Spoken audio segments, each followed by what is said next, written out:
여러분, 화라는 감정 정말 익숙하죠? 근데 사실 우리가 가장 잘 모르는 감정이기도 해요. 오늘 이 시간에는 바로 그 분노 뒤에 숨겨진 진짜 얼굴이 뭔지 한번 같이 파헤쳐 보려고 합니다. 자, 한번 솔직하게 생각해 볼까요? 갑자기 울컥하고 화가 치밀어 오를 때 있잖아요. 그때 여러분의 그 화는 도대체 뭘 말하고 싶었던 걸까요? 바로 이겁니다. 분노는요, 사실 진짜 감정이 아니에요. 그건 그냥 가면일 뿐이라는 거죠. 그 가면 뒤에는 서운함, 두려움, 억울함 같은 진짜 얼굴들이 숨어 있다는 거예요. 이 사실을 아는 것, 여기서부터 모든 게 시작됩니다. 자, 그럼 그 가면 뒤에 첫 번째 얼굴부터 한번 들춰볼까요? 바로 심판 또는 딱지 붙이기라고 할 수 있어요. 우리가 대체 왜 화가 나는지 그 원리를 한번 들여다보죠. 이게 진짜 중요한데요. 우리가 화나는 건 어떤 일 그 자체 때문이 아니라는 거예요. 그 일을 보고 우리가 어떻게 해석하느냐. 그러니까 이건 이런 거야 하고 딱지를 붙여버리기 때문이라는 거죠. 지금 보시는 이 그림 정말 재밌지 않나요? 보세요. 밖에서 어떤 일이 딱 생기면 우리 뇌는 그걸 있는 그대로 보지 않아요. 자기가 살아온 경험이나 자기만의 규칙 같은 필터를 한번 싹 걸은 다음에 순식간에 딱지를 붙여버리는 거죠. 이건 완전 무례하네 하면 화가 나는 거고 저 사람도 뭔가 이유가 있겠지 하면 이해하게 되는 바로 그런 원리입니다. 자, 구체적인 예시를 한번 볼까요? 아이가 밥을 흘렸어요. 똑같은 상황이죠. 근데 여기에 내가 얼마나 힘들게 차린 밥인데 무시하네? 이런 딱지를 붙이면 화가 막 나겠죠. 반대로 우리 애가 입맛이 확실하구나. 맛없는데도 먹으려고 애썼네. 이렇게 생각하면 오히려 마음이 짠해지잖아요. 보세요. 일은 하나인데 내가 어떤 딱지를 붙이냐에 따라서 감정이 180도 달라져요. 진짜 신기하죠? 좋습니다. 그럼 두 번째 얼굴로 넘어가 볼게요. 이건 바로 기대에 대한 이야기입니다. 좀 더 정확히 말하면 채워지지 않은 기대죠. 내가 바라는 대로 현실이 흘러가지 않을 때 느끼는 바로 그 감정이요. 이 그림이 딱 그 마음을 보여주는 것 같아요. 사실 기대를 하는 것 자체는 문제가 아니에요. 문제는 뭐냐면 그 기대가 무조건 이루어져야 한다고 집착하는 거. 그리고 상대방은 내 기대를 채워줄 마음이나 능력이 없을 수도 있다는 사실을 받아들이지 못하고 버티는 거. 바로 거기서 분노가 터져 나오는 겁니다. 그럼 이럴 때 우리는 보통 어떻게 할까요? 선택지는 크게 두 가지예요. 첫 번째는 그냥 현실을 받아들이고 기대를 싹 내려놓는 거죠. 이건 사실 엄청난 지혜가 필요한 일이고요. 두 번째는 화를 폭발시켜서 그 에너지로 상대를 막 밀어붙이는 거예요.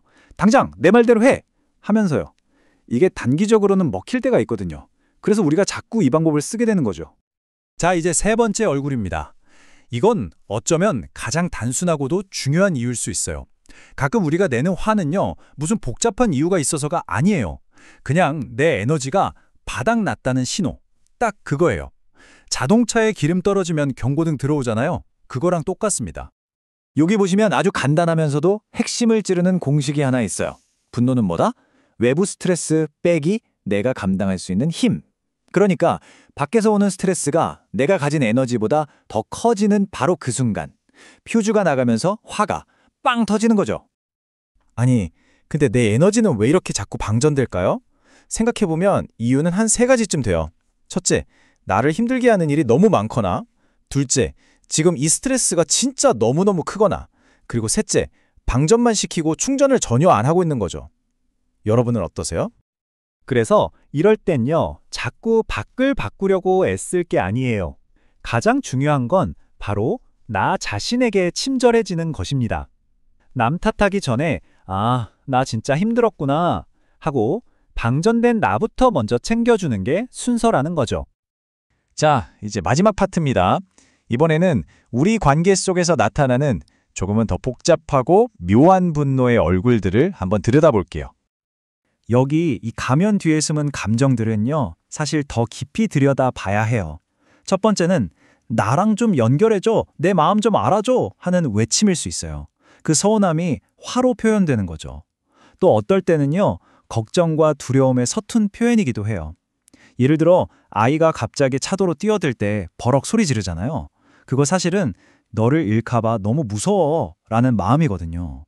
그리고 마지막으로 내가 이만큼 해줬는데 왜 나한테는 안 해주지 하는 그 억울함, 여기서도 화가 나죠. 특히 이 사랑 때문에 화나는 경우 이 저울 이미지가 모든 걸 말해줘요. 보세요. 내 마음속 저울에 한쪽에는 내 헌신, 내 사랑, 내 노력을 이만큼이나 올려놨어요. 근데 반대쪽은 텅 비어있는 것 같은 기분이 드는 거예요. 이 기울어진 저울, 내가 한 만큼 존중받지 못한다는 바로 그 느낌이 분노의 불씨가 되는 거죠. 자, 지금까지 분노라는 가면 뒤에 숨겨진 여러 얼굴들을 살펴봤어요. 그럼 이제 우리의 목표는 뭘까요? 화를 아예 안 내는 거? 그게 아니에요. 이제부터는 관점을 완전히 바꿔서 분노를 이해하고 그 안에서 선택권을 갖는 이야기로 넘어가 보겠습니다.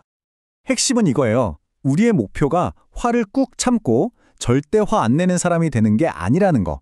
진짜 목표는 화가 날 때 내가 이걸 어떻게 다룰지 여러 가지 카드를 손에 쥐는 것. 다시 말해 분노할 자유를 갖는 겁니다. 많은 분들이 이걸 감정 조절 잘하는 거라고 착각해요. 화를 낼 줄 모르는 상태 말이죠. 근데 이건 사실 화를 그냥 꾹꾹 눌러 담고 있는, 어떻게 보면 되게 부자연스럽고 건강하지 않은 상태인 거죠. 우리가 진짜 가야 할 곳은 바로 여기예요. 화를 낼 필요를 못 느끼는 상태. 왜냐?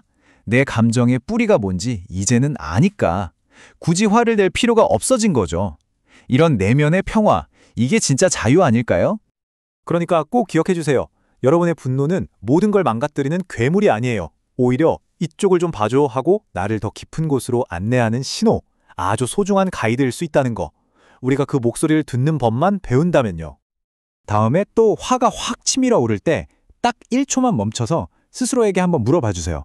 지금 이 화라는 가면 뒤에 숨어 있는 내 진짜 얼굴은 뭘까? 하고요.